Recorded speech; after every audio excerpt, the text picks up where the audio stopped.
హల్లెలూయా. మన ప్రభు అయిన యేసుక్రీస్తు నామమున చేరవచ్చిన మీ అందరికీ మరొకసారి నా హృదయపూర్వకమైన ప్రేమ వందనాలు. దూరాన సమీపాన దేవుని వాక్యం పోతున్న ప్రతి ఒక్కరికి మరొకసారి దైవజనుడిగా మా హృదయపూర్వక వందనాలు తెలియజేస్తున్నాం. పరిశుద్ధ గ్రంథం నుంచి ఆది కాండము 49వ అధ్యాయము 27వ వచనం చదువుకుందాం. బెన్యామీను చీల్చినట్టు తోడేలు అతడు ఉదయమందు ఎర్రను తిని అస్తమయమందు దోపుడు సొమ్ము పంచుకొనును. ఆమె అందరూ గట్టిగా ఆమె చెబుదామా? హల్లెలూయా, హల్లెలూయా. గతించిన వారములను యాకోబుకున్న 12 మంది కుమారుల యొక్క విశేషమైన కృప, వారికున్న విశేషమైన భవిష్యత్తు, దేవుని యొక్క దర్శనం ద్వారా యాకోబు ముందుగానే తన కుమారులను పిలిచి అంత్య దినములో మీరు ఎలా ఉండబోతున్నారు, మీ భవిష్యత్తు, మీ పిల్లలు, మీ తరము ఈ విధంగా జీవించబోతుంది అని రూబేలు మొదలుకొని బెన్యామీను వరకు ఒక్కొక్కరి గురించి ప్రవచనం ఎత్తి పలుకుతూ తండ్రి దీవిస్తున్న మాటలు మనం గమనిస్తూ వస్తున్నాం. ఈ దినము చివరి కుమారుడైన బెన్యామీను గురించి మనం మాట్లాడుకుంటున్నాం. ఆమె గడిచిన వారం యోసేపు గురించి, తండ్రి దీవెన గురించి మనం మాట్లాడుకున్నాం. అంతకుముందు వారు యోధా గురించి, ఇశ్శాఖారు గురించి, ఆషేరు గురించి, ఇలా యోధా గురించి ఒక్కొక్కరు ఒక్కొక్క విధముగా దేవుని చేత ఆశీర్వాదించబడినట్లు మరి భవిష్యత్తు ఏ విధంగా ఉండబోతుందో యాకోబు ముందుగానే గమనించిన వాడే. ప్రార్థన వీరుడు కనుక, ప్రార్థన పరుడు కనుక దైవ దర్శనం పొందుకున్న యాకోబు ప్రవచనం ఎత్తి వారిని ఈ విధంగా దీవిస్తూ వస్తున్నాడు అని 28వ వచనంలో మనకు అర్థమవుతున్న మాటలు.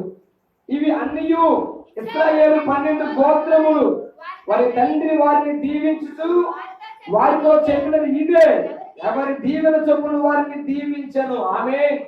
అందరు గట్టిగా ఆమేన్, హల్లెలూయా. ఎవరి దీవెన చొప్పున వారిని దీవిస్తూ వస్తున్నాడట.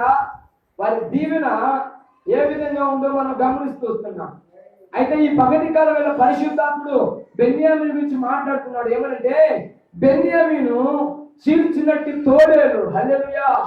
స్తోత్రం దగ్గరగా హల్లెలూయా. ఎవరయ్యా ఈ బెన్యామీను అనగా చివరి కుమారుడు. ఈ బెన్యామీను పుడుతూనే తల్లిని కోల్పోయిన వాడు. తల్లిని కోల్పోయిన బెన్యామీనుకు తల్లి చనిపోతూ బెనోని అని పేరు పెట్టి చనిపోయింది, అనగా దుఃఖపుత్రుడు అని పేరు పెట్టి చనిపోయింది. ఆ రక్తపు మడుగులో నా చంటి బిడ్డను చేతిలో పట్టుకొని యాకోబు దేవుని సన్నిధిలో, అయ్యా వీడు బెనోనిగా పెరగకూడదు ప్రభువా, బెనోనిగా జీవించకూడదయ్యా, ఒక బెన్యామీనుగా ఉండాలి. స్తోత్రం చెప్పండి శక్తివంతంగా. హల్లెలూయా. రక్తపు మడుగులో చంటి బిడ్డను పట్టుకొని చనిపోయిన భార్యను పక్కన పెట్టి ఆ చేతుల్లో కుమారుడు ప్రార్థన చేస్తున్నాడు.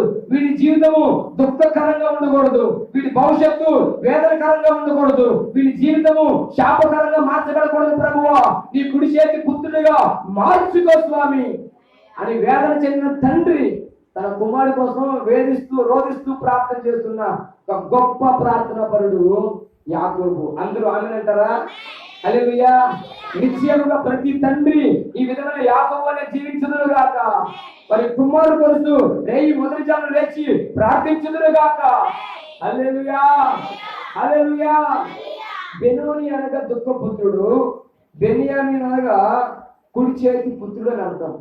ద్వితీయోపదేశ కాండంలో ఇదే మాట రాయబడింది. ఒకసారి చూద్దామా?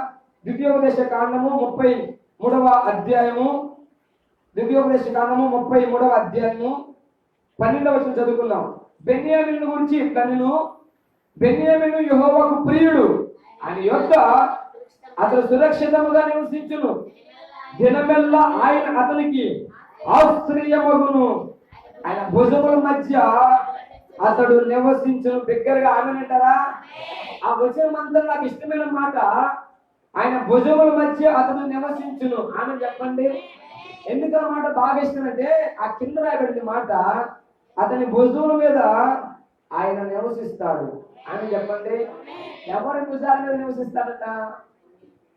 బెన్యామీను భుజాల మీద కాదు, బెన్యామీనే దేవుని భుజాల మీద నివాసం చేస్తాడు. స్తోత్రం చెప్పండి సంతోషంగా. హల్లెలూయా. యెహోవాకు అతడు ప్రియుడు, ఆయన యొద్ద సురక్షితముగా ఉంటాడు, దినమెల్లా ఆయన అతనికి ఆశ్రయముగా ఉంటాడు, ఆయన భుజముల మీద అతను నివాసం చేస్తాడు. చేతులెత్తి స్తోత్రం చెబుదాం. 12 గోత్రాల్లో ఉన్న వారికి ఏ ఒక్కరికి కలగని దీవెన బెన్యామీను బాహాటంగా పొందుకున్నాడు. ఆమె నిజానికి పుడుతూనే తల్లిని కోల్పోయాడు. జనిస్తూనే పురిటిలోనే తల్లి చనిపోయింది.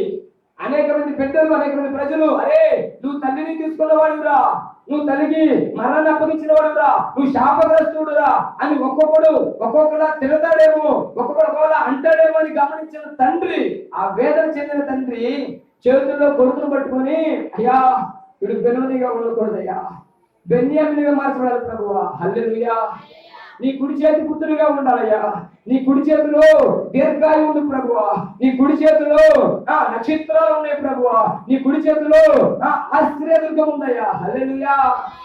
ఈ పగటి కాలవేళ నీవు నేను ఒక బెన్యామినిగా మార్చబడదువు గాక. దగ్గరగా ఆమెనంటారా? హల్లెలూయా. ఎందుకు ఆ మాట చెప్తున్నానంటే, బెన్యామినిగా రాబోతున్న దినాలలో, భవిష్యత్ దినాలలో చీల్చున్నట్టు తోడేలుగా ఉంటాడు. ఉదయం ముందు పట్టుకున్న ఎర సాయంత్రానికి తినేస్తాడు. ప్రైజ్ ది లార్డ్, హల్లెలూయా. తోడేలు గురించి ఒకసారి జ్ఞాపకం చేసుకుంటే, అది ఎక్కడ దాగుంటుందో అర్థం కాదు, వస్తున్న ఆహారాన్ని పసిగట్టి ఒక్క కనురెప్ప పాటలో ఆమె దూకి చీల్చేసేదిగా కనబడుతుంది. ఆమె మనం అరణ్యంలో ఒకసారి తోడేలు గురించి జ్ఞాపకం చేసుకుంటే, అది దారి నుండి పొదల మధ్య వస్తున్న ఆహారం అట దాన్ని తీసుకోవడం కోసం దాని మీద ఎగసిపడి చీల్చేసి రక్తం తాగి ఆ ఆహారాన్ని భుజిస్తుందట. Praise the lord. బెన్యామీను జీవితం ఎలా ఉంటుందంటే, రాబోతున్న దినాల్లో తనకు కావాల్సిన తానే సంపాదించుకుంటాడు. ప్రైజ్ ది లార్డ్, హల్లెలూయా. ఉదయం మందు పట్టుకున్న దాన్ని సాయంకాలం కల్లా ముగించేస్తాడు. తన భవిష్యత్తు ఎలా ఉంటుందంటే, దేవుడి భుజాల మీద నివాసం చేస్తాడు. దేవుడి చేతిలో కుడి చేతి పుత్రులుగా మార్చబడతాడు. ఈ పగటి కాలవేళ ఆ కుడి చేతి పుత్రులుగా మనమందరం ఉండాలి. ఆమె ఒక దైవికమైన రోషం కలిగిన వారిగా ఉండాలి, ఒక దైవికమైన అభిషేకం కలిగిన వారిగా మనం ఉండాలి. బెన్యామీనట ఆశ్రయ దుర్గముగా ఉన్నాడట. దేవుడే బెన్యామీనుకు ఆశ్రయ దుర్గముగా ఉన్నాడట. చిరుచినటి తోడేలుగా, ఉదయం ముందు ఎర్రలు తిని అస్తమయ ముందు దోపుడు సొమ్ము పంచుకొని వాడిగా తయారు చేయబడతాడు. బెన్యామీను గోత్రం గురించి పోయిన వారు మాట్లాడుకున్నాం. ఎవరు ఆశ్రయం ఎవరు కనుక తల్లి లేదయ్యా అని ఏడుస్తున్న యాకోబు ఓదార్పునిచ్చి బెన్యామీను జీవితాన్ని ఆశీర్వాదకరంగా ఉంచాడు. ఆమె హల్లెలూయా, హల్లెలూయా. ఈరోజు చీల్చినది తోడేలు వంటి వారికి మనం ఉండాలి. ఒక దైవికమైన రోషం కలిగిన బిడ్డలుగా మనం జీవించాలి. దేవుని ప్రేమను పొందిన బెన్యామీను గోత్రం ఆశీర్వాదించబడినది. ఎవరు ప్రేమ పొందుతుందో తెలుసా? దేవుని ప్రేమను పొందుకున్న బెన్యామీను గోత్రం. ఆయన ప్రేమలో ఎదిగిన గోత్రం బెన్యామీను. అన్ని గోత్రాలు మనకు కనబడుతున్నా, అన్ని గోత్రాల వారి పేర్లు మనకు అర్థమవుతూ వస్తున్నా, ప్రకటన గ్రంథం మొదలు గ్రంథం వరకు కూడా బెన్యామీను గోత్రం నుంచి ప్రభు మాట్లాడుతూనే వారికి దీవెనలు ఇస్తూనే వస్తున్నాడు. హల్లెలూయా. పౌలు అంటాడు, నేను బెన్యామీను గోత్రం వాడును. హల్లెలూయా. చివరి దశలో పౌలు అంటున్న మాట, నేను బెన్యామీను గోత్రం వాడును. బెన్యామీను గోత్రంలో రాజులు పుట్టారు, బెన్యామీను గోత్రంలో యాజకులు పుట్టారు, బెన్యామీను గోత్రంలో అపోస్తులు పుట్టారు. చమలు దగ్గరగా దేవుడికి స్తోత్రం చెప్పండి. హల్లెలూయా, హల్లెలూయా. ఈ పగటి కాలంలో దేవుని ప్రేమ పొందుకునే బెన్యామీను నీవైతే నిశ్చయముగా నా దేవుడు నీ గర్భవాసన రాజును లేపును గాక. నిత్యం నా దేవుడు నీ గర్భవాసన యాజును లేపును గాక. నిత్యం నా దేవుడు నీ గర్భవాసన అపోస్తులు లేపును గాక. నమ్మితే విశ్వాసంతో ఆమెను దగ్గర చెబుతాం. హల్లెలూయా, హల్లెలూయా. అతి దైవికమైన రోషం కలిగి మనం జీవించేవారు. బెన్యామీను అరణ్యంలో జన్మించాడు, మార్గ మధ్యలో జన్మించాడు, ప్రయాణంలో జన్మించాడు. యాకోబు ప్రేమించిన రాహేలుకు పుట్టిన కుమారుడు చిన్నవాడు. ఒక ప్రత్యేకమైన చిన్నవాడికి మీద దేవుని దృష్టి ప్రత్యేకంగా ఉంటుంది. దేవుడు అందరిని పిలుచుకున్న పరిశుద్ధ గ్రంథంలో చిన్నవాడిని ఎక్కువగా ప్రేమించి ఎక్కువగా ఆశీర్వాదాలు కుమరించాడు. హేబేలు మొదలుకొని మనం గమనించుకుంటూ పోతే అనేక మంది బిడ్డలు, ఇస్సాకు పుట్టిన యాకోబు పుట్టిన యోసేపు, బెన్యామీను, మోషే, దావీదు, ఈ విధంగా చెప్పుకుంటూ పోతే అనేక మంది చిన్నవారు దేవుని చేతుల్లో బలమైన వారుగా తయారు చేయబడ్డారు. ఆమె చెబుదాం. హల్లెలూయా. చిన్నవారి గురించి ఏదో గొప్ప చెప్పాలని కాదు, కానీ పిలుచుకునే వారిని పెద్దవారిని పిలిచిన, ప్రథమ సంతానము దేవుని సొత్తు అని లేఖనం చదివించిన, ప్రథమ సంతతి దేవుని వారు లేఖనం చదివించిన, వాడబడేవారు వాడుకునేవారు కనిష్ఠులు. ఆమె చెప్దామా? దగ్గరగా ఆమె చెబుదాం. హల్లెలూయా. ఎందుకు నన్ను గట్టిగా చెప్తున్నాయి కాదు అంటే, మా దేవుడు మా కుటుంబంలో అనేక మంది పిలిచారు కానీ ప్రస్తుతం వాడుకుంటున్న అన్నే కనుక గొప్పలు చెబుతుంది. హల్లెలూయా, సంతోషంగా హల్లెలూయా, హల్లెలూయా. దేవుని ప్రేమను పొందుకున్న మనము, మన కుటుంబాలు అనేక రకాల ప్రమాదాల నుంచి, అనేక రకాల శాపాల నుంచి, అనేక రకాల సమస్యల నుంచి విడిపించబడ్డ మన కుటుంబాలు, ఆయన ప్రేమను పొందుతున్న మన కుటుంబాలు ప్రేమకు తగినట్లుగా దైవిక రోషం కలిగి జీవించే వారిగా ఉండాలి. ఆమె చెప్దామా? హల్లెలూయా. అయ్యా యేసయ్య ప్రేమించమన్నాడు, మేము ప్రేమిస్తూనే ఉన్నాం, సమాధానంగా ఉంటాం, మేము రోషంగా జీవించాం అనుకుంటా. ఒక దైవికమైన రోషం మనలో ఉండాలి. ఏముండాలక్క? అలా ఏముండాలి? దైవికమైన రోషం అనండి. రోషం. మనకి రోషం ఎక్కువ అక్క, పౌరుషం ఎక్కువ. అవునా కాదా? ఒక మాట అంటే అన్నాడు కదా, ఆయన బతికేస్తా అబ్బో ఇక్కడ కొంచెం మంచిగా మాట్లాడా, బయటకు వెళ్తే చెబుతారు అన్నా నువ్వెంత, నీ కరారెంత అని జీవితం. దావీదు అంటాడు, అయ్యా నా ఆయుష్ పెద్దదంతగా చేశావు అని మాట్లాడతాడు. రైతులా వాస్తవానికి ఈ బెత్తడు అని దాని గురించి మనం ఒకసారి గమనిస్తే, మనిషి యొక్క జీవిత కాలం 4 దశలుగా మార్చింది. 1 బాల్య దశ, 2 కౌమారము, 3 యవ్వనము, 4 వృద్ధాప్యం. ఇప్పుడు దావీదు అంటాడు, అయ్యా నా జీవిత కాలము బెత్తడంతగా చేశావు. నా బాల్యం అయిపోయింది, నా కౌమారం అయిపోయింది, నా యవ్వనం అయిపోయింది, ఇప్పుడు వృద్ధుడిగా ఉన్నా నా వృద్ధాప్య దశలో నీ కనికరం ఉంచుకున్నప్పుడు అని మనం ప్రార్థన చేస్తాం. ఇప్పుడు మనం ఏమంటామంటే బయటికి వెళ్ళి నువ్వెంత నీ కరారంత ఒక కేజీకి చూపిస్తాం. వాస్తవానికి 3 దశలు అయిపోయింది. చివరి దశలో మనం మాట్లాడే మాట ఏంటో నువ్వెంత. హల్లెలూయా. మిమ్మల్ని దీవించదు కాక. ఆమేన్. Praise the Lord. ఈరోజు లోకానుసారమైన రోషం, పౌరుషం జీవించడం కాదు, కానీ ఆధ్యాత్మిక రోషం కలిగి జీవించేవాడుగా ఉండాలి.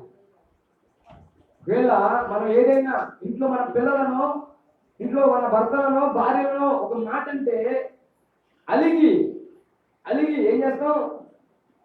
ఇల్లు పెట్టిపోవడము, లేకపోతే గొడవ చేయడము, పంచాయతీ పెట్టడం, ఏదో చేస్తాం. కానీ ఆ రోషం నీకు తగదు అని దేవుని దాసులుగా నేను తెలియజేస్తున్నా. నీకు ఏ రోషం కావాలంటే ఒక దైవికమైన రోషం కలిగి మనం జీవించే వారిగా ఉండాలి. అలిగే బుద్ధి మంది కాదు, యెజబెల్ ఆత్మ. హల్లెలూయా. అహమాత్మ అలిగేది. అలిగే వారంలో మనం ఉండకూడదు. దేవుని యొక్క దైవికమైన రోషం కలిగి మనం జీవించాలి. ఎందుకు ఈ మాట చెబుతున్నానంటే, దైవికమైన రోషం లేకుండా దేవుని ప్రేమను పొందుకొని తొలగిపోయిన వారు ఈ పరిశుద్ధ గ్రంథంలో కోకొల్లలుగా ఉన్నారు. వారిలో మొట్టమొదటి వ్యక్తి సౌలు మహారాజు. అనండి, ఎవరయ్యే సౌలు అంటే బెన్యామీను గోత్రంలో పుట్టినవాడు.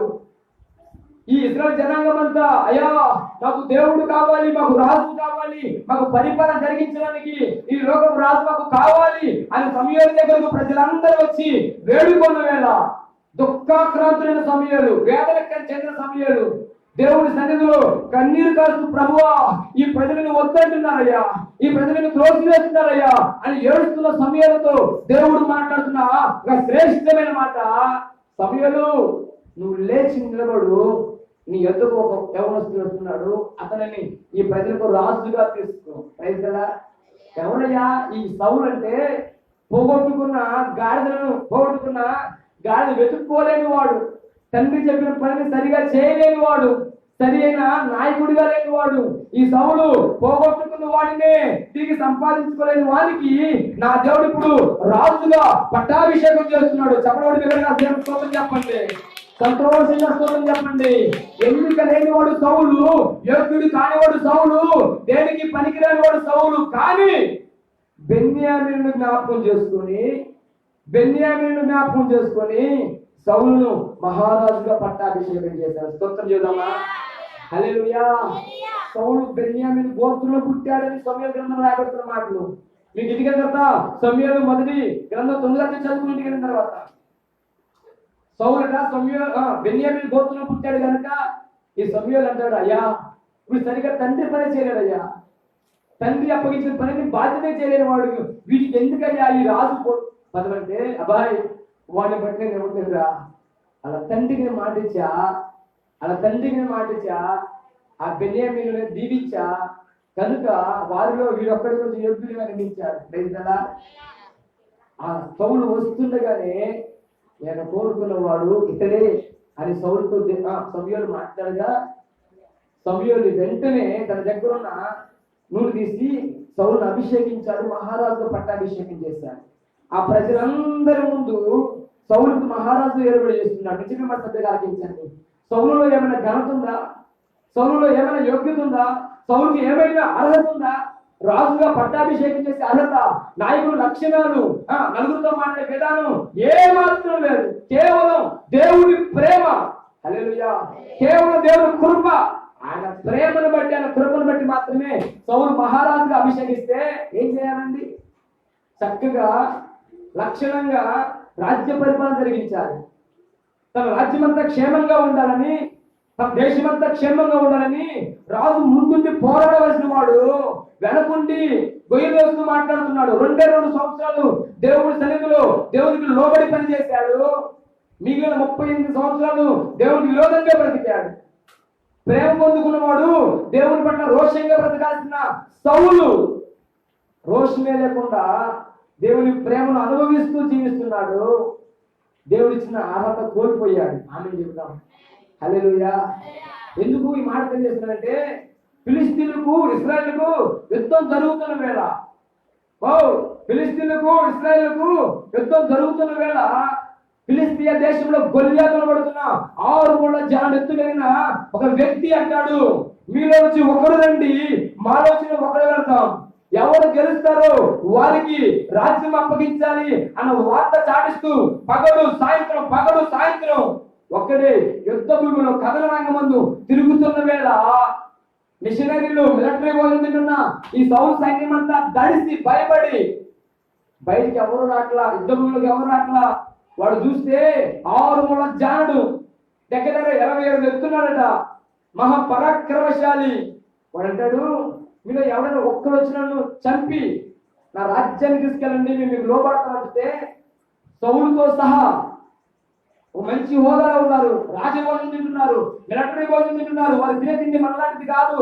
సైన్యంలో పని చేయాలంటే బలమైన ఆహారం తీసుకోవాలి. మనలాగా పప్పుచారు ఉప్పుచారు సరిపోదు. హల్లెలూయా. వారు చక్కని మాంసకృతులు తింటేనే, బలమైన ఆహారం తింటేనే వారు యుద్ధం చేయగలిగిన శక్తివంతులుగా మాట్లాడతారు. అలాంటి ఆహారం తింటున్న సౌలు సైన్యం వెనకడుగు వేస్తూ లోపల దాక్కుంటే సౌలయ్య గారు పైకెక్కి మేడ నుంచి ఒక స్టేట్మెంట్ ఇస్తారు. ఏమైనా తెలుసా? ఎవడైనా మీలో గొల్యాతును చంపితే రాజ్యంలో సగభాగం నా కుమార్తెనిచ్చి పెళ్లి చేస్తా అంటున్నాడు. రాజుకు అసలు లక్షణాలు ఏంటాయి? రాజు సైన్యానికి ముందుండి పోరాడాలి, నాయకుడు ప్రజలకు ముందుండి పోరాడాలి. అటువంటి రాజు అంటాడు, ఎలా వస్తున్నాడు? పోతే ఏమైంది? పోతే ఒక ఎదురుగా వస్తే కొండొచ్చిందిగా అన్న ఆలోచన. హల్లెలూయా, హల్లెలూయా. ఆ సమయానికి, ఆ స్థలానికి దావీదు తన అన్నల కోసం ఆహారం తీసుకొచ్చాడు. అదంతా గమనిస్తున్నాడు. లోపల ప్రేమ పొందుకున్నవాడు కనుక, దేవుని కృప పొందుకున్నవాడు కనుక ఇక ఆగబట్టలేక ఉండబట్టలేక జీవము గల దేవుని సైన్యములను తిరస్కరించిన వీడు ఏ పార్టీ వాడయ్యా? ఈరోజు పక్కన ఎమ్మక పేద చమగొట్టి నీకు ఎందుకురా మిలిటరీ పోయిన మేమే ఏం మాట్లాడుకుంటున్నాం? వాడు 6 మూల జానుడు చూడటానికి భయంకరంగా ఉన్నాడు. నాలో ఉన్నాడు గొప్పోడు. రస్తతులు చెప్పండి దగ్గరగా. హల్లెలూయా, హల్లెలూయా. ఈ దైవిక రోషం కలిగిన దావీదు కథరంగం దిగి అంటాడు, కుక్క గొర్రెడు కొడతాను మాట్లాడతాడు. గొల్యాతు అంటాడు, భాయ్ నీ దేహాన్ని కాపులకు పిచ్చుకలు అయిపోతే మేము ఆ దేశపు పౌరుడే కాదంటే నీకు అంత సమయం కూడా లేదా బాయ్ అని చెప్పి సౌలు రాజు గారు పర్మిషన్ తీసుకొని ఒకే ఒక ఒడిశల రైతు గొల్యాతును చంపేశాడు. ఆమె చెప్పండి. నా ప్రభు అని గమనించి చూచి ఇక సౌలుతో పని ఉంది, నాకు పరాక్రమశాలి వచ్చాడు, పెద్ద శూరుడు వచ్చాడు, రోషంగా వాడు వచ్చాడు, వీరితో నాకు ఇక పనే లేదు, అని చెప్పి దావీదు మహారాజు అభిషేకం చేశాడు. చమలు దగ్గర స్తోత్రం చెప్పండి, సంతోషంగా స్తోత్రం చెప్పండి. హల్లెలూయా. ఉన్న హోదా పోగొట్టుకున్నాడు, ఉన్న అభిషేకం పోగొట్టుకున్నాడు, ఉన్న ఘనత పోగొట్టుకున్నాడు. కారణం వెనకుండి గోతులు వేశాడు. ఎందుకు పనికిరాని యోగ్యుడు కానీ దావీదు మాత్రం రోషంతో అడుగు ముందుకేశాడు. దేవుని యొక్క ఘనత, రాజరికం పొందుకునే భాగ్యం దేవుడు దావీదుకు దయచేశాడు. నమ్మిన దగ్గరగా ఆమె చెబుదాం. హల్లెలూయా. ఈ పగలు దేవుని ప్రేమ పొందుకుంటున్న మనం, కాపాడబడుతున్న మనం, రక్షించబడుతున్న మనం, మనకు అనుగ్రహించబడిన పోషణ, ఆహారం, ఆర్థికం అనుభవిస్తున్న మనం దేవుని సన్నిధిలో రోషంగా బ్రతకాలి. Praise lord. సౌలు ఆ రోషంతో బ్రతకలేదు కనుకనే సౌలుకున్న అధికారాన్ని తీసివేసి దావీదుకు ఆ పట్టాభిషేకం చేశాడు. Praise Lord. ఈ పగటి కాల వేళ ఒక దైవికమైన రోషం నీలో కనుక జీవించగలిగితే, నీలో కనుక ఉండగలిగితే, నా ప్రభు నిశ్చయముగా నీకు ఒక ఘనత, నీకు ఒక ఆశీర్వాదం నా ప్రభు నీకు కలిగించేవాడుగా ఉన్నాడు. స్తోత్రం చెబుదాం. ఎందుకంటే బెన్యామీను చీల్చినట్టు తోడేలు. హల్లెలూయా. ఈ పగలు ఒక బెన్యామీను కలిగి ఉండాలని ఆశపడితే, ఈ పగలు ఒక బెన్యామీను ఉండాలి ప్రభువా అని ప్రభుత్వం ఆశపడితే, ఆ విధమైన రోషం కలిగి ప్రభుత్వం ప్రార్థించడానికి ఇష్టపడగలిగింది నా ప్రభు ఆయన పక్షాన నిన్ను ఒక సాధనంగా తయారు చేస్తాడు. నమ్మితే ఆమె చెబుతాం. హల్లెలూయా. హల్లెలూయా. ఆయన చేతుల్లో ఒక సాధనంగా మార్చగలిగితే, కుడి చేతి బుద్ధులను మార్చబడగలిగితే, ఆయన హస్తాలకు బద్దపరచబడగలిగితే ఏ కీడుని దరి చేరదు, ఏ శత్రువు నీ కుటుంబాన్ని కబళించలేదు. ఆమె హల్లెలూయా. హల్లెలూయా. ఈ పగటి కాలం మీద ఆ కృప కొరకు మనం ప్రార్థించేవారుగా ఉండాలి. ఒక బెన్యామీను వలె రోషం కలిగిన, చేర్చగలిగిన, అభిషేకం చేత నింపబడగలిగిన, రాజరికం పొందుకోగలిగిన అభిషేకం కలిగి జీవించేవారిగా మనం ఉండాలి. Praise the Lord. హల్లెలూయా. వాస్తవమే బెన్యామీను ఒకప్పుడు దుఃఖపుత్రుడే, బెన్యామీను ఒకప్పుడు ఎందుకు పనికిరాని వాడే, బెన్యామీను ఒకప్పుడు ఎందుకు యోగ్యం కానివాడే, తన తండ్రిని తన తల్లిని పురుగులను చంపిన వాడే. కానీ ప్రార్థించిన తర్వాత, అభిషేకం పొందుకున్న తర్వాత దీవెన పుత్రుడిగా మార్చబడ్డాడు. హల్లెలూయా. కుడి చేతి పుత్రుడిగా మార్చబడ్డాడు. హల్లెలూయా. ఈ పగటి కాలం వల్ల ఆ స్థితిలో ఎవరైనా స్థలంలో కూర్చొని వాక్యం ఆర్పిస్తున్న వారైతే నిశ్చయముగా నా ప్రభు చేతిలో నీ ఒక సాధనగా మార్చబడదు కాక. నీ జీవితము దుఃఖకరంగా ఉన్నా, నీ జీవితము శాపకరంగా ఉన్నా, నీ జీవితము వేదనకరంగా ప్రయాణం చేస్తున్నా, నీ జీవితము సమస్యల మధ్య, సుడిగుండాల మధ్య ప్రయాణం చేస్తున్నా, నీ ఒక దైవికమైన రోషం కలిగి జీవించగలిగితే యేసు నామమున నీ మీద దేవుని అభిషేకము ఆవరించునుగా. స్తోత్రం చెబుతాం. హల్లెలూయా. హల్లెలూయా. నా దేవుని కుడి చేతి పుత్రుడుగా నువ్వు మార్చబడునుగా. హల్లెలూయా. హల్లెలూయా. సౌలు బెన్యామీను గోత్రం వాడే కానీ ఉన్న కృప పోగొట్టుకున్నాడండి, ఉన్న అభిషేకం పోగొట్టుకున్నాడు. గొర్రెలు కాసుకుని దావీదు తీసుకొచ్చిన ఆ ప్రభు మహారాజుగా అభిషేకించాడు. ఎంతకన్నా పరాక్రమంతో నాకు దొరుకుతాడా, ఎంతకన్నా ప్రార్థన నాకు దొరుకుతాడా, ఇంత చక్కగా గొర్రెల కాపలా దొరుకుతాడా అన్న ప్రేమ దేవుడట దావీదు రాజుకి చేతికి రాజ్యం అప్పగిస్తే రాజ్యం సైన్యానికి ముందు నడిపిస్తున్నాడు. 40 సంవత్సరాలు దేశంలో కరువు లేకుండా, గృహాల్లో కరువు లేకుండా, ప్రజల మధ్య గలిబి లేకుండా సమాధానకరమైన పరిపాలన దావీదు మహారాజు చేశాడండి. ఇరు ప్రక్కల 40 దేశాల వారికి దావీదు పేరు వణుకు పుట్టింది. అంతటి ఘనమైన పరిపాలన చేసిన గొప్ప యోధుడు దావీదు. ఒకే ఒక కారణం, దైవికమైన రోషం. అనండి మరి గట్టిగా అన్నాం. ఏ రోషం అన్నా? నీ రోషం కాదు, నీ పౌరుషం కాదు. దవకన్నా తిరిగితే అలగడం, తిరిగితే అలగడం, ఇది పోవడం, ఇది కాదు. ఆత్మలో రోషం కలగాల, ప్రార్థనలో రోషం కలగాల, కొండ మీద ప్రార్థించడానికి అభిషేకం పొందుకోవాలా. నువ్వు ప్రార్థిస్తుండగానే దేవుని మహిమ చూసి అభిషేకం పొందుకోవాలా. నీ ప్రార్థనలో ఉండగానే నీ ఆత్మ దేవుడితో కొనిపోవాలా. హల్లెలూయా. యోహాను అంటాడు, నేను ఆత్మవశునిగా ఉండగా, నేను పద్మాసు దీపంలో ప్రార్థన చేస్తుండగా ఆత్మవశుని కొనిపోబడ్డా, పరలోకమంతా చూస్తున్నా. హల్లెలూయా. హల్లెలూయా. ఈ పగటి కాలం మీద ఆ దైవికుల రోషం కలిగి మనం జీవించేవాడుగా ఉంటాయి. ఇంకొక మాట మన ముందు కొనసాగిస్తా. ఒకసారి చూడండి, ఎస్తేరు గ్రంథం 3వ అధ్యాయము 2వ వచనం చదువుకుందాం. ఎస్తేరు గ్రంథం 3వ అధ్యాయము 2వ వచనం. ఎవరు చదవగలిగేవారు? త్వరగా కాబట్టి రాజు గుమ్మములున్న రాజసేవకులందరూ రాజాజ్ఞానుసారముగా మోకాళ్ళుని హామాను నమస్కరించి మొర్దుకై వంగకయు నమస్కారం చేయకయు ఉండగా రాజు గుమ్మములున్న రాజసేవకులు నీవు రాజాకు ఎందుకు నిలుచున్నావని మొర్దుకైని అడిగిరి. ఈ ప్రకారం వారు ప్రతిదినము అతనితో చెప్పుతూ వచ్చినను అతడు వారి మాట చెవిని పెట్టకపోయిన కనుక వారు మొర్దుకై యొక్క మాటలు స్థిరపడనో లేదో చూద్దామని దాని హామానుకు తెలిపిది. ఏనయ్యని అతడు నేను యూదులను కనుక ఆ పని చేయజాలని వారితో చెప్పి నేను బిగ్గరగా ఆమె చెప్పండి, బిగ్గరగా ఆమె చెప్పండి, బిగ్గరగా ఆమె చెప్పండి. హల్లెలూయా. అహష్వేరోషు రాజు ఆ దేశంలో మొదటి వాడిగా ఉండగా హామాను రెండవ వాడిగా ఉన్నాడు. దేశానికి రెండవ వాడు అంటే ఇక అతనికి తిరిగే లేదు. రాజే ఘనతిచ్చి రాజే అధికారం ఇచ్చి హామాను నిలబెడితే రాజసేవకులందరూ హామాను వెళుతుండగా వారికి వంగి సాష్టాంగ నమస్కారం చేస్తుంటే ఈ మొర్దుకై వంగి నమస్కారం చేయట్లా. ఒకరోజు అయిపోయింది, 2 రోజులు అయిపోయింది, ఉండబడలేక రాజసేవకులందరూ అడుగుతున్నారు, ఎందపాయ్ మొర్దుకై, మరి రాజంతుడు రాజే ఉంగరం ఇచ్చాడు, అభిషేకం ఇచ్చాడు, రాజే ఘనత ఇచ్చాడు, మరి నువ్వు వంగక నమస్కారం చేయకపోతే ఎట్లా? దండం పెట్టాలి కదా. మొర్దుకై అంటాడు, అయ్యా నేను యూదులు అయ్యా ఆ పని చేయగలను అని చెప్పాను. ఏంటంటే ఆయన ద్రోషం అంటాడు, నేను యూదులను నేను మొక్కితే ప్రార్థిస్తే ఆరాధిస్తే దండం పెడితే ఏసై పెడతా కానీ ఈ లోకపు ప్రజలు నేను దండం పెట్టను. హల్లెలూయా. వారు గౌరవిస్తా, వారు ప్రేమిస్తా, వారి అధికారులు ఒప్పుకుంటా, కానీ నేను వంగి నమస్కారం చేయాలంటే వారి సాష్టాంగ నమస్కారం చేయాలంటే నా వల్ల కాదు అబ్బాయి. ఏంటంటే ఆయన దోషం, నేను యూదులను. హల్లెలూయా, హల్లెలూయా. ఎందుకు ఆ మాట చెప్పాడు తెలుసా?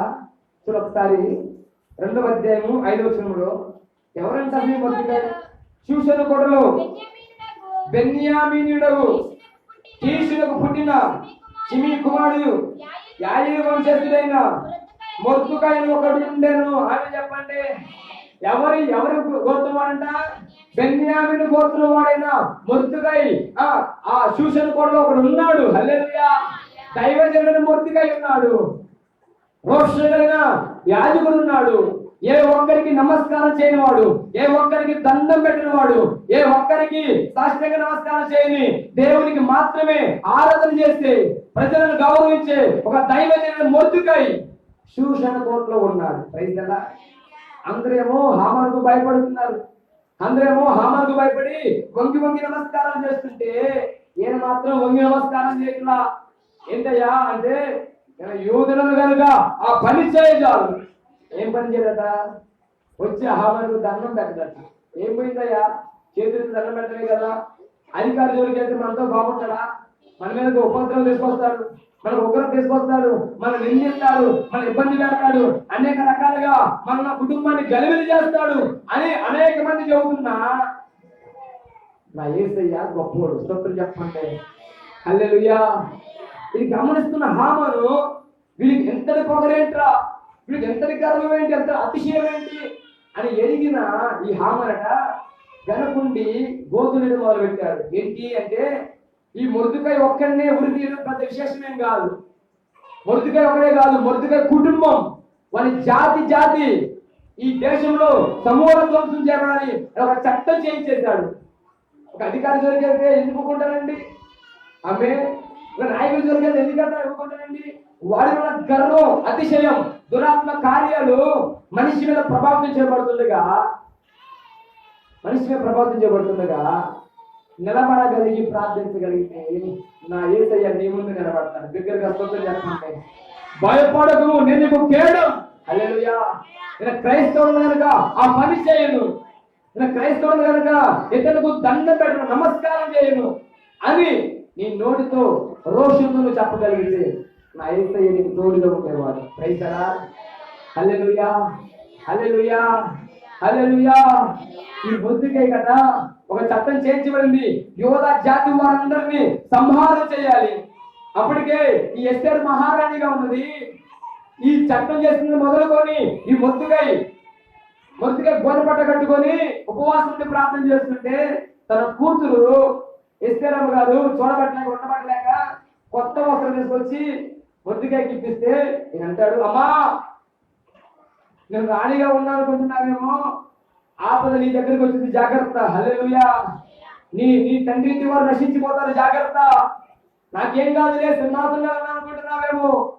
చేయబడ్డ చట్టం, తయారు చేయబడ్డ చట్టం నాకు మాత్రమే కాదు, నా కుటుంబానికి మాత్రమే కాదు, అది నీకు కూడా హానికరంగా ఉంది అని ధైర్యంతో రోషంతో హెచ్చరించిన వాడు దైవజనుడు. ఆ మాట విన్న వెంటనే ఎక్కడైనా రోషం కలిగిన ఎస్తేరమ్మ గట ఉపవాసం దాటించి ప్రార్థన చేస్తుంది. ఇది మొదలుకొని రాజుకి ఇష్టం ఉన్నా లేకపోయినా, రాజు అంగీకారం ఉన్నా లేకపోయినా, రాజు అంతరంగానికి వెళ్తాను ఆయనతో మాట్లాడతా, నా కోసం ఉపవాసం ఉండి ప్రార్థన చేయి. మొదటికే కాదు అని చెప్తూ వెళ్ళిపోతుంది. సమయం రానే వచ్చింది. ఎస్తేరమ్మ గారు హామాను అహష్వేరోషు రాజును పిలిపించగా, ఏం కావాలమ్మా? ఆమె రాగానే ఆమె దయ పుట్టించారట. ఏం కావాలమ్మా చెప్పు, సగం రాజ్యం రాసిమంటావా? ఆమెనింది, అయ్యా నీవు హామాను వచ్చి భోజనం చేస్తే చాలా అయ్యా, అదే సంతోషం. భోజనం చేసిన తర్వాత మరలా అడుగుతున్నాడు, అమ్మా నీకేం కావాలమ్మా? అయ్యా నా జాతిని సంహారం చేయాలని దుష్టుని పన్నాగం పడుతున్నారయ్యా, మన దైతులను కనిపించయ్యా అని ఎస్తేరమ్మ అహష్వేరోషు రాజు అంటుంటే, ఎవడా మూర్ఖుడు అని మాట్లాడుతూ బయటికి వచ్చేసరికి ఈ హామాన్ గారట ఎస్తేరు కాళ్ళు పట్టు బతిలాడుతున్నాడు. నా ముందే రాణిని బలవంతం చేస్తావా అని ఎవరక్కడ అని భటులతో మాట్లాడగా, సేవకులు వస్తువు తీసుకెళ్లి తాను తయారు చేసిన ఉరికైకు ఆ మొద్దుకై తన కుటుంబంతో ఉరి తీయబడ్డారు. దేవునికి స్తోత్రం చెప్పండి, సంతోషంగా స్తోత్రం చెప్పండి. హల్లెలూయా. ఒక్క మాట శ్రద్ధగా ఆలకించండి. ఈ పగటి కాలం వల్ల అధికారి నీ మీద ద్వేషంతో మాట్లాడుతున్నా, నాయకులు నీ మీద ఎగసిపడుతున్నా, కెరడం వల్లే, సమస్యల వల్ల, ఇబ్బంది వల్లే నిన్ను మీ మీద ఒక చట్టం తయారు చేసి ఇరుకుకు, ఇబ్బందికి, గలిబిలికి చేయాలని నీ మీద ఒక అధికారి చట్టం చేసి జూలు విధిస్తున్న వేళ నువ్వు ఏ శేషంలో ఉపవాసం ఉండి ప్రార్థన చేయి. ఆమేన్. హల్లెలూయా. ఊరిపోయి శత్రువు తయారు చేస్తాడు, నమ్మితే ఆమె చెబుదాం. హల్లెలూయా అనుకుంటున్నాడు మహామాను. నాకు తిరిగేలేదు. ఇంకా మొద్దుకే ఎందుకు ప్రేమించారు చెప్పంటారా? అతడు బెన్యామీను గోత్రం వాడు. అన్న చెప్పండి, ఏ గోత్రం అండి?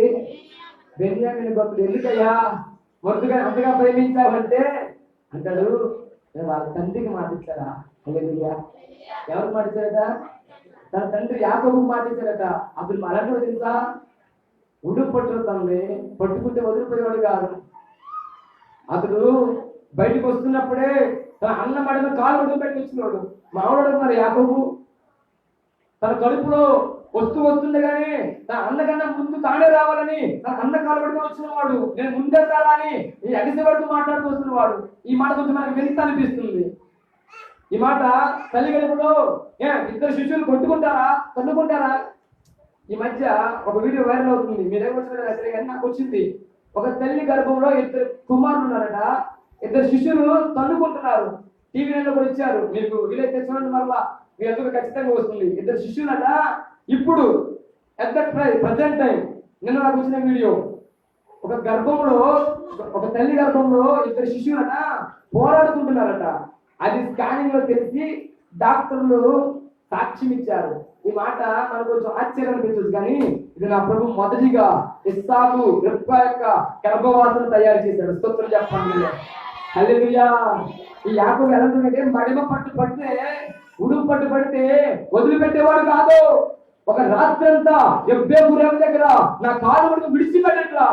అయ్యా నువ్వు దీవిస్తే తప్ప, నువ్వు ఆశీర్వాదిస్తే తప్ప, నువ్వు నన్ను దీవిస్తే తప్ప నువ్వు వదిలిపెట్టనయ్యా అని ప్రార్థన చేస్తున్న ఒక ప్రార్థనా యోధుడు యాకోబు. ఆమె యాకోబు జీవితంలో సమస్యలు లేవా? పగల ఎండ, రాత్రి చలికి తన జీవితం అంతా కొనసాగించబడింది. ఏ మాత్రం దీవెనకు కారణంగా లేడు, ఏ మాత్రం ఆశీర్వాదానికి కారణంగా లేడు. 20 సంవత్సరాలు ఏకదిటిగా సమస్యల మధ్య, శ్రమల మధ్య, శోధన మధ్య ప్రయాణం చేస్తూ వస్తున్నాడు. ఎబ్బేపుడు దేవుని దగ్గర సమస్తను కొట్టివేయబడ్డా. చెప్పండి హల్లెలూయా. ఎబ్బేపుడు లేవు మన జీవితాలకు చివరి పెట్టు. హల్లెలూయా. ఎబ్బేపుడు లేవు మన జీవితాలకు ఆశీర్వాదకరమైన పెట్టు. Praise the Lord. ఆ స్థితిలోకి మనం రాగలిగితే నీ గర్భవాసన రాజులెత్తి యాజకులు తయారవుతారు. నమ్మితే ఆమె చెప్పు. హల్లెలూయా. హల్లెలూయా. ఇప్పుడు పెళ్లి గర్భవాసన తరతరాల ఆశీర్వాదము చీల్చినట్టు తోడేలు అంటున్న మాట ఊరికే చెప్పరా. ఈ మొత్తుకై ఏ యోగ్యత లేని వాడు, ఎందుకు పనికిరాని వాడు, తనకు తెలిసింది ఒకటే, దేవుడికి ఆరాధన చేయటం. అనేక మందిని దేవుడిని నడిపించడం నాకు తెలిసింది. ఏ అధికారికి, ఏ నాయకుడికి లోపడేవాడు కాదండి. ఆఖరికి ప్రజలందరూ కలిసి దండం పెడుతున్నా ఇక్కడ మాత్రం గట్టట్లా. హల్లెలూయా. వాస్తవానికి మనం కూడా అనుకోవచ్చు, సమాజం అంతా ఒకే పోతుంటే నీకేంటయ్యా ప్రత్యేకమైన విశేషాలు, లక్షణాలు, అందరూ దండం పెడతారు, అందరూ చేస్తున్నారు కదా. ముద్దుగా అంటాడు, యూదులు ఆ పని చేయను అని అంటారా? ఇప్పుడు చెప్పాల్సిన మాట తెలుసా, నేను క్రైస్తవుడు కనుక ఈ లోక ఆచారం నాకు వద్దు. హల్లెలూయా. నేను క్రైస్తవుడు కనుక సాంప్రదాయాలు నాకు వద్దు. నేను క్రైస్తవుడు కనుక నాకు కావాల్సింది దేవుడి వాక్యం, నాకు కావాల్సింది ప్రార్థన. హల్లెలూయా. హల్లెలూయా. ఈ రెండు నా గృహంలో ఉంటే చాలు.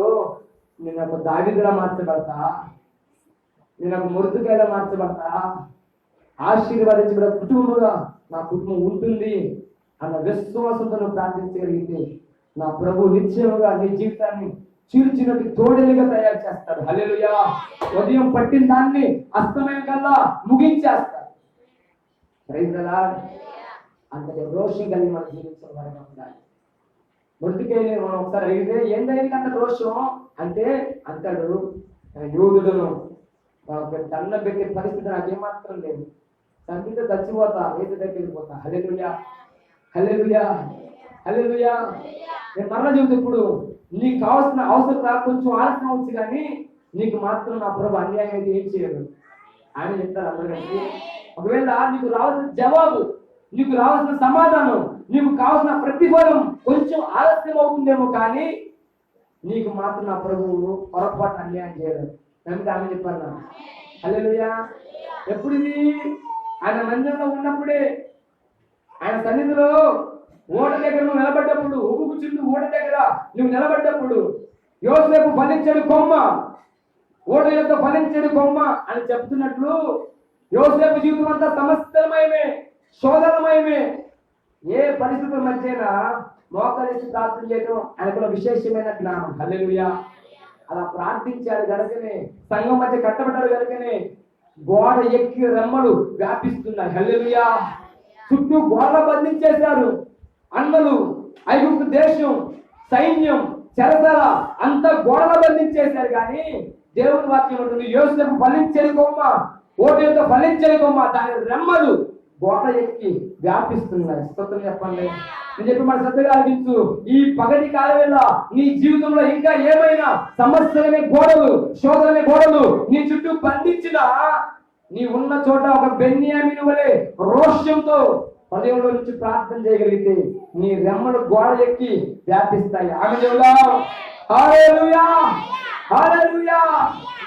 మొర్దెకైని నాశనం చేయాలనుకున్నాడు హామానే నాశనం అయిపోయాడు. ఆమె నేను మరలా చెబుతున్నా, దేవుడి పనికి దైవజనుల జోలికి వస్తే ఏ ఒక్కరు కూడా ఆశీర్వాదకరంగా ఉండలేడు. మోషే జోలికి వచ్చారు, పోరాడు, నువ్వు ఒక్కడే నాయకుడువా, నువ్వు ఒక్కడే ప్రార్థన పడువా, నీ ప్రార్థనే లెక్కిద్దా అంటున్న వేళ మోషే పోరాకు ఏమాత్రం ఎదుగుతలేదండి. ఒకే ఒక మాట అన్నాడు, అయ్యా నేను తప్పు చేస్తూ క్షమించయ్యా అని సాష్టాంగ నమస్కారం చేస్తే తన తగ్గింపును బట్టి, తన విధేయతను బట్టి ఆకాశం తెరిచి భూమిని నెరవేర్చి ఎవరైతే మోషేకు వ్యతిరేకంగా మాట్లాడారో వారందరూ 256 మంది ఒక్కసారిగా భూములు కూడా చచ్చిపోయారండి. హల్లెలూయా. మరలా ఆలోచించండి. దేవుని పనికి దైవజనునికి వ్యతిరేకంగా మనం నోరు ఉండకూడదు. ఆయన అందాం. హల్లెలూయా. హల్లెలూయా. దైవజనులు మన క్షేమం కోరేవారు. దేవుని పని మన క్షేమాన్ని కోరేది. శాపంలోంచి పాపంలోంచి మనం విడిపించి మన అందరికీ చేర్చి ఆయన మహిమ కొరకు మనం సాక్షులుగా బ్రతికేవారుగా ఉండాలి. Praise the lord. మొర్దెకై నిలబడ్డాడు. రాజంతటోడే మొర్దెకై మీద ఎగబడితే మొర్దెకై జీవితం ఏర్పడదండి. నా మనసు ఆలోచించాలి. అన్నా రాజంతటోడే, చక్రవర్తి అంతటోడే, గరుడంతటోడే, దేశాన్ని పరిపాలన చేస్తున్న రాజు చేతిలో సమస్తం ఉన్నాడే ఒక మొర్దెకై లాంటి వాడి మీదకి వస్తే మరి మన పరిస్థితి ఏంటి? చిన్న చిన్న అధికారులు బెదిరిస్తుంటే భయపడుతున్నాం. చిన్న చిన్న సమస్యలు వస్తుంటే భయపడుతున్నాం. ఆ దినాలలో, ఆ తరాలలో రాజులు చక్రవర్తులే క్రైస్తవులకు విరోధంగా లేచారు. నా ప్రభు అడ్డంగా నిలబడ్డాడు. స్తోత్రం చెప్పండి. హల్లెలూయా. ఈ పగటి కాలంలో నిన్ను వేధిస్తున్న చిన్న సమస్య, నిన్ను గలిబి చేసిన చిన్న సమస్య నేను ఏమాత్రం ఆపదకు గురి చేయనివ్వదు. నమ్మితే ఆమె చెబుతాం. నీ ముందు అడ్డంగా నిలబడిన దేవుడు నేను ప్రకటిస్తున్న యేసయ్య. చవడు దగ్గరగా స్తోత్రం చేద్దామా? సంతోషంగా స్తోత్రం చేద్దామా? హల్లెలూయా, హల్లెలూయా. రాబోతున్న దినాల్లో ఒక యాజకులు నిత్యంగా మన ప్రభు మన ద్వారా కలిగిస్తారు. క్రైస్తలా బెన్యామీనుల రోషంగా మనం ప్రార్థించేవారు ఉంటారు. ఒక మాట చెప్పిన మాట ముగించేస్తా. అపోస్తలుడైన పౌలు అనండి ఒకసారి గట్టిగా. ఏమైంది? కొన్ని పౌలు అనండి. పెద్ద పెద్ద తండ్రి కానీ నాకు పెద్ద పౌలు అంటారు కానీ పెద్ద నీ కొడుకు అంటుందా? దేవుడు నీ కొడుకు దీవించిన కాక. హల్లెలూయా. చంద్రుడండి ప్రవక్తలే మాట్లాడతారు. సమూయేలు ఎలా ఉన్నాడు తెలుసా? దేవుని మందిరంలో ఆయన స్వరం వినేవాడిగా ఉన్నాడు. ఏలికి ఇవ్వలేదన్నమాట. ఏలిని పిలిచాడు కానీ ఏలి స్వరం వినలా.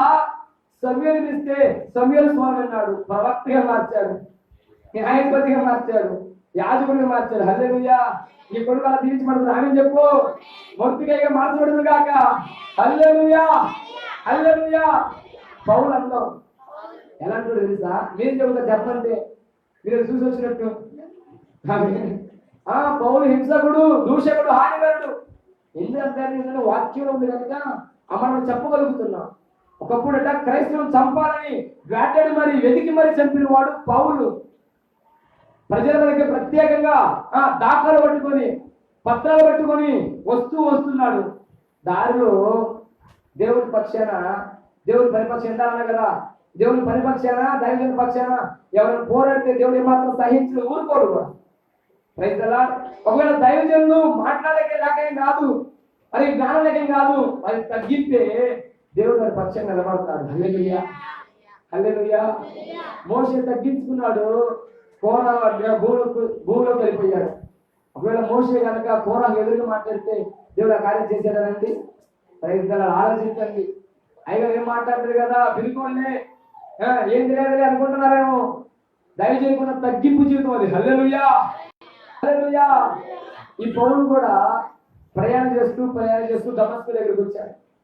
అలా దమస్కు అంటేనే ప్రార్థన నిలనేది. దమస్కులో ఎలియాజరు అనబడుతున్న ఒక వ్యక్తి ఉన్నాడు. ఒంటెలను మోకరింపచేయగల శక్తి గల ప్రార్థన వీరుడు. దమస్కు ఊరు వాడు. తన ఊరు కోసం రేయింబగలు ప్రార్థన చేసే ప్రార్థన వీరుడు. దమస్కులకు వెళుతుండగానే దేవుని దర్శనం పొందుకున్నాడు, దేవుని మహిమ పొందుకున్నాడు.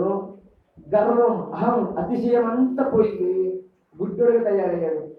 3 రోజుల తర్వాత ప్రవక్త వచ్చి తన కొరకు ప్రార్థన చేస్తే కళ్ళు వచ్చాయి. స్తోత్రం చెప్పండి. ఆ రోజు మొదలుపెట్టి తన జీవితం ముగింపు వరకు ఏ రోజు కూడా, ఏ క్షణము కూడా లోకం గురించి కానీ, లోక ఆశల గురించి కానీ, తనకున్న అధికారం గురించి కానీ ఏ మాత్రం ఆలోచించలా. సమస్తము పక్కన పెట్టాడు. సమస్తము పెద్దగా ఎత్తుకున్నాడు. సమస్తము వేదకరమైన పరిస్థితులను తీసివేశాడు. స్తోత్రమా, సంతోషంగా హల్లెలూయా, హల్లెలూయా. నేనెందుకని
అంటాడు, కొరింథీయులకు రాసిన రెండవ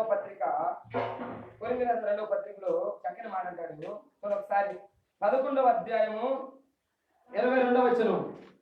11:22. నేను హెబ్రీయుడును,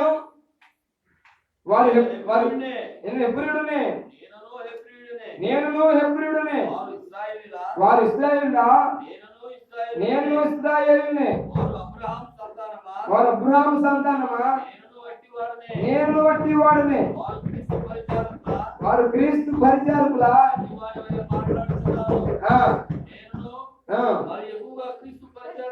మరి ఎక్కువగా క్రీస్తు పరిచారకుడును. క్షమించండి, ఫిలిప్పీ రాసిన పత్రిక 3వ అధ్యాయము 5వ వచనం ఉంది కదా. ఫిలిప్పీ రాసిన పత్రిక 3:5.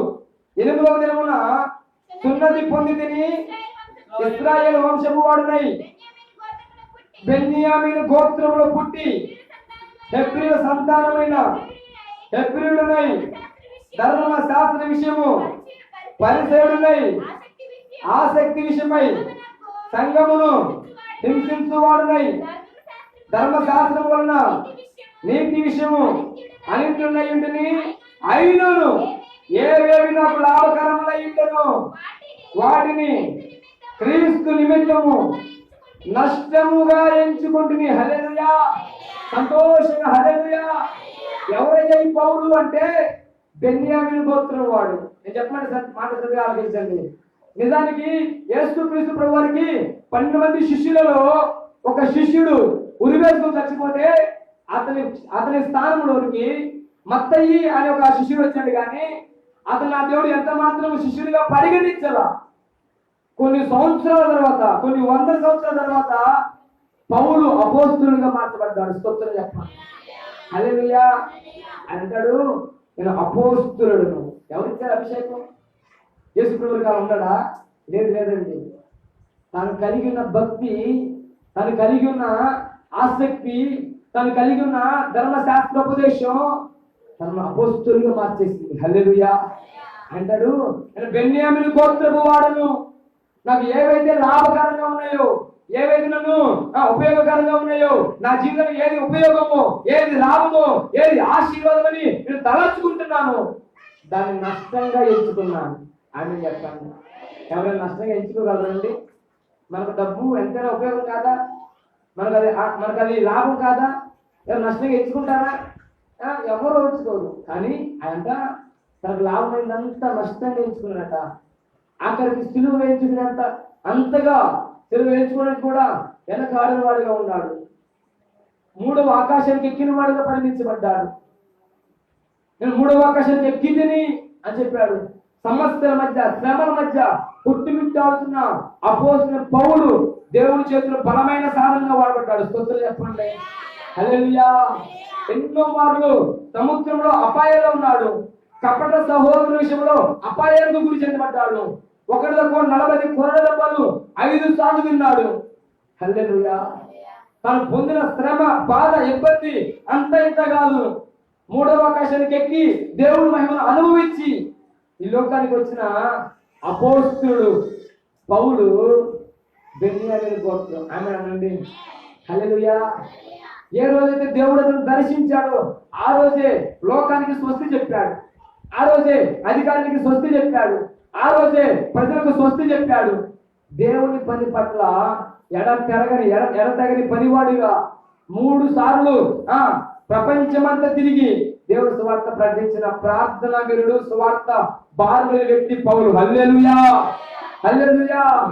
సువార్త ప్రకటింపకపోయిన నాకు శ్రమ అని స్టేట్మెంట్ ఇచ్చిన గొప్ప ప్రార్థన పౌరుడు. ఆమె ఎవరికి శ్రమట? పౌలుకు శ్రమ. ఎందుకు శ్రమ? సువార్త ప్రకటించకపోతే.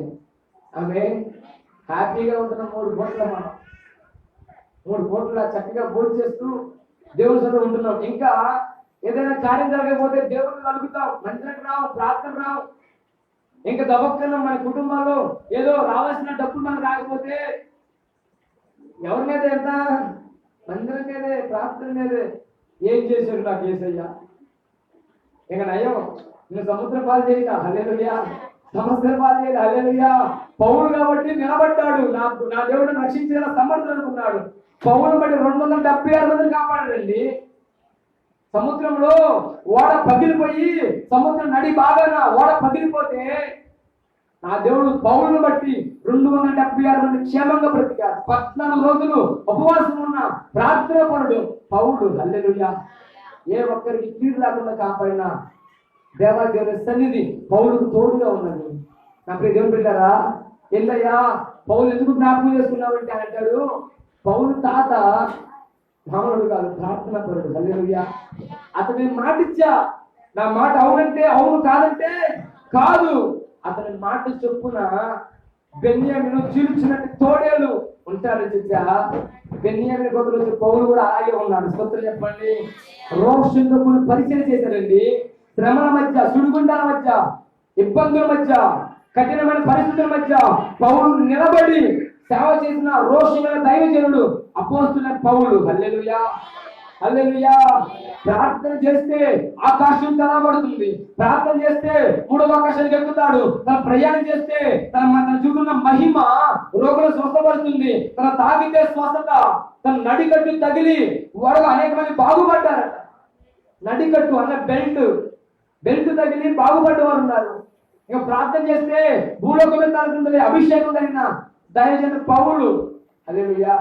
ఈ పౌలే ప్రజలందరూ కలిసి, అధికారులందరూ కలిసి, నాయకులందరూ కలిసి ఈ పౌరులు సేవ తీసుకెళ్లి చెరసాల వేస్తే నోరు మాటలు కూడా చెరసాలకు వెళ్ళాడు. ఏ అభిషేకం కలిగినవాడు కాదా? ప్రార్థనయుడు కాదా? ప్రార్థన చేసి ఆ వ్యతిరేకస్తులందరి మీద అయ్యా నీ అగ్ని కురిపించలేదా? ఏ మాట మాట్లాడకుండా చెరసాలకు వెళ్ళాడు. ఏం చేయాలి అర్థం కావట్లా. చెరసాలైనా సముద్రమైనా ఎక్కడైనా తెలిసింది ఒకటే, పాటలు పాడడం, ఆనందం చేయడం, సువార్త చెప్పడం. అర్ధరాత్రి అయింది, చప్పలు కూడా మొదలుపెట్టారు, పాటలు పాడడం మొదలుపెట్టారు.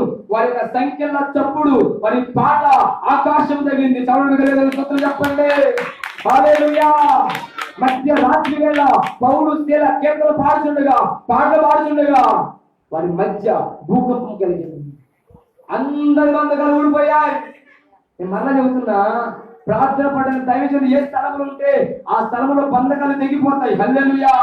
దేవుడి సింహాసనం కదిలించబడి దేవుడి మహిమ వారున్న చెరసలు దిగిరాగా పౌలు చేర బంధకాలు మాత్రం తెగిపోవాలా.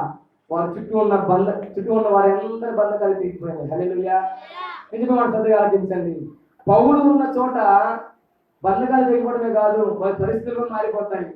అప్పటి వరకు అక్కడ బందిపోటు దొంగలు ఉన్నారు, అప్పటి వరకు అక్కడ నరహంతకులు ఉన్నారు, ఆ చెరసాల్లో అనేక రకాల దొంగతనాలు చేసిన వారు ఉన్నారు. వారి హృదయాలన్నీ మారిపోయినాయి. బంధకాలు తెగిపోతే, చెరసాల తలుపులు పగిలిపోతే పారిపోసిన దొంగలు పారిపోకుండా పౌరుతో పాటు ఉన్నారు. కారణం దేవుని ఆత్మ బలవంతం చేసి వారు దాటింది. హల్లెలూయా. హల్లెలూయా. శ్రద్ధగా ఆలోచించండి. రోషంతో సుడిగుండాల మధ్య పరిచయం కొనసాగించారు. రోషంతో సమస్యల మధ్య పరిచయం కొనసాగించారు. రోషంతో సంఘాన్ని కట్టిన గొప్ప పరిచారకుడు, సువార్థికుడు అపోస్తలుడైన పౌలు. హల్లెలూయా. ఎవరయ్యా పౌలు? బెన్యామీను గోత్రపు వాడు. ఆమేన్. ఆ బెన్యామీను గోత్రం గురించి అంటాడు ప్రభువు, బెన్యామీను చీల్చినట్టి తోడేలు ఉదయం ముందు పట్టుకున్న దాన్ని సాయంకాలం కల్లా, అస్తమయం కల్లా ఆ పని ముగించేస్తాడు. ఆమేన్. నా ప్రియ దేవుని బిడ్డలారా, ఈ పగలు ఏమో ఒక మాట ఉందని ఆశపడుతూ ఈ మాట తెలియజేస్తున్నా. ఒకవేళ నీ జీవితం దుఃఖకరంగా ఉన్నా, వేదకరంగా ఉన్నా, దేవుని కుడి చేతి పుత్రుడుగా, ఒక బెన్యామీనుగా నువ్వు మార్చబడాలని ఆశపడితే, నీ బిడ్డలు రాబోతున్న రాజులుగా, యాజకులుగా, అపోస్తలులుగా తయారు చేయాలని ఆశపడగలిగితే, ఈ పగలు ఒక మాట, నువ్వున్న పరిస్థితుల మధ్య దేవుని పక్షాన రోషంతో పని చేయగలవా? నీవున్న స్థలములు, నీవున్న కుటుంబములు, నీవున్న ఉద్యోగములు, నీవున్న వ్యాపారములు, నువ్వు ఏ స్థితిగతుల మధ్య ఉన్నావో, ఏ సుడిగుండాల మధ్య ఉన్నావో, ఆ పరిస్థితులు యేసయ్యకు సాక్షిగా రోషంతో బ్రతకగలవా? అలాగే నిశ్చయముగా నా దేవుని సన్నిధి నిన్ను ఆవరించేదిగా ఉంటుంది. Praise the Lord. నా నీకు అడ్డంగా నిలబడేవాడిగా ఉంటాడు. ఎన్ని రకాల శ్రమలైనా. సముద్రం అంటే మాట్లాడండి, కొలతకి కొలతకు వస్తుందా సముద్రం? చెరువులే, నదులే కొలతకు రావు. అలాంటి సముద్రం నడి బాగాన ఎటు వెళ్ళాలో తెలియని చోట ఓడ బద్దలై పగిలిపోయినా నా ప్రభు కాపాడాడు. హల్లెలూయా, హల్లెలూయా. 14 రోజులు నీళ్లు, ఆకలి, ఆహారం లేక ఇబ్బంది పడుతున్న వేళ వారందరిని సంరక్షించి అద్దరికి తీసుకొచ్చిన దేవుడు. హల్లెలూయా. పౌలు ఒకరిని తీసుకురాలా, పౌలుతో పాటు 276 మంది వచ్చేసారు. అంటే పౌలు ఏ స్థలంలో ఉంటే ఆ స్థలంలో కార్యాలు జరుగుతున్నాయి. హల్లెలూయా. కారణం సుడిగుండాల మధ్య కూడా రోషంతో బ్రతికాడండి. సమస్యల మధ్య రోషంతో బ్రతికాడు. ఏ రోషం? నువ్వు అనుకుంటున్న లోకానుసారం రోషం కాదు, నీ భౌతికానుసారం రోషం కాదు, ఒక మాట అంటే పట్టం కాదు. దేవుని పని పట్ల నిందలైనా అవమానాలైనా రోషంతో ఆయన పరిచయం చేయగలిగితే నీకు మేలు, నీ కుటుంబానికి మేలు అని దేవుని దాసుడికి తెలియజేస్తున్నాను. Praise the Lord. హల్లెలూయా, హల్లెలూయా. నీతి నిమిత్తము హింసించబడేవారు ధన్యులు, నీతి నిమిత్తము హింసించబడేవారు ధన్యులు, పరలోక రాజ్యము వారిది. ఆమె చెప్పండి ఇప్పుడు గట్టిగా చెప్పండి. ఆమె ఎవరిది పరలోక రాజ్యం అంట? చెప్పడం గట్టిగా, అందుకే బైబిల్ చదవాలండి. అక్క నీతి నిమిత్తం హింసించబడువా. మనకు కలుగుతున్న ఈ శోధనలో, మనకు కలుగుతున్న ఇబ్బందుల్లో, సమస్యల మధ్య నువ్వు మోకాలేసి ప్రార్థించగలిగితే నీదే పరలోక రాజ్యం అని అయితే చెబుతున్నాను. ఆమె హల్లెలూయా. రక్షించబడి బాప్తిజం పొందుకొని శరీర కార్యాలన్నీ చేసినంత మాత్రం పరలోకం మనం బాము. దేవుని పేరిట బాప్తిజం తీసుకొని ఈ భూమి మీద నీతిగా జీవిస్తున్న నీకు కలుగుతున్న సమస్యలు, కలుగుతున్న ఇబ్బందులు, నిందలు నీకు మహిమ కిరీటంగా మార్చబడతాయి. హల్లెలూయా, హల్లెలూయా, హల్లెలూయా. అందుకే కృష్ణ గారు పాడతారు, నీ శ్రమలలో పాల్గొందుటయేనా దర్శనమాయని, నా కనువన్నున శ్రమలు సహించి నీ వారసుడానైతిని.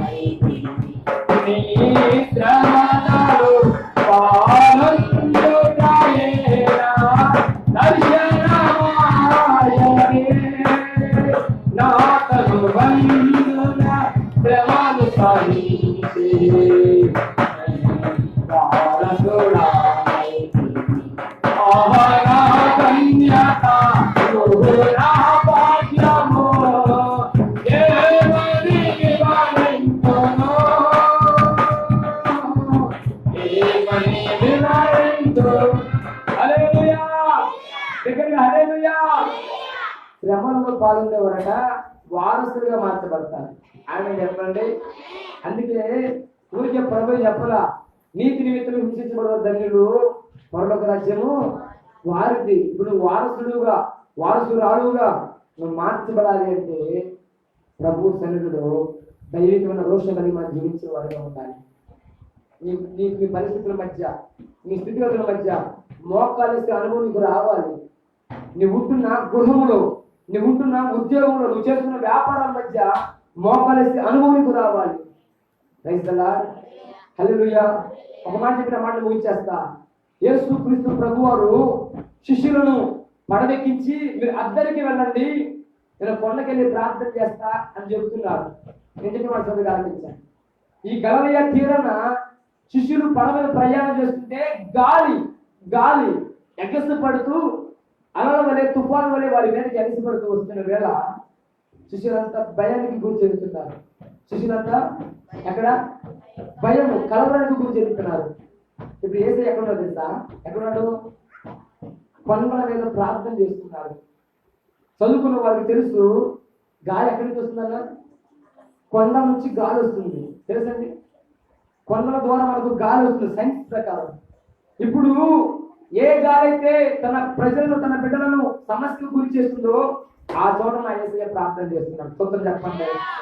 నా మాట మీకు అర్థమైందా? మరో చెప్తున్న సొంతగా ఆలోచించండి. వారు సముద్రం మీద ప్రయాణం చేస్తున్నారు. గాలి వారిని భయపెడుతుంది, గాలి వారిని ఇబ్బంది పెడుతుంది, కలవరం చేస్తుంది, ఇబ్బందికరమైన ఆందోళనకు గురి చేస్తుంది. ఆ గాలి ఎక్కడ తయారవుతుందో అక్కడ నా యేసయ్య నీ కోసం ప్రార్థన చేస్తున్నారు. స్తోత్రం చెప్పండి. తండ్రి కుడి పార్శ్వం కూర్చొని నీ కోసం విజ్ఞాపన చేస్తున్నా. నా యేసు నీ సమస్యలు ఎక్కడైతే స్టార్ట్ అవుతున్నాయో అక్కడే నీకు ఒక ద్వారం తెరిచి ఉంచాడు. ఆమేన్, హల్లెలూయా. ఇంకా భయపడుతున్న నీతో నడిచి వస్తూ ఉన్నాడు. హల్లెలూయా. ఈ భయం పోవడం వాళ్ళకి ప్రార్థన చేశాడు, విడుదల పొందించాడు. అయినా వారికి భయం పోక కలవరం చెందుతున్న వారి దగ్గరికి ఆ నేల మీద నడుచుకుంటూ వస్తున్నాడు. ఇప్పుడు పేతురు అంటారు, అయ్యా నీవేనా? పేతురు, నేనే, దిగురా అంటే గాలి ఆగిపోయింది, కెరటాలు ఆగిపోయాయి, అలలు ఆగిపోయాయి.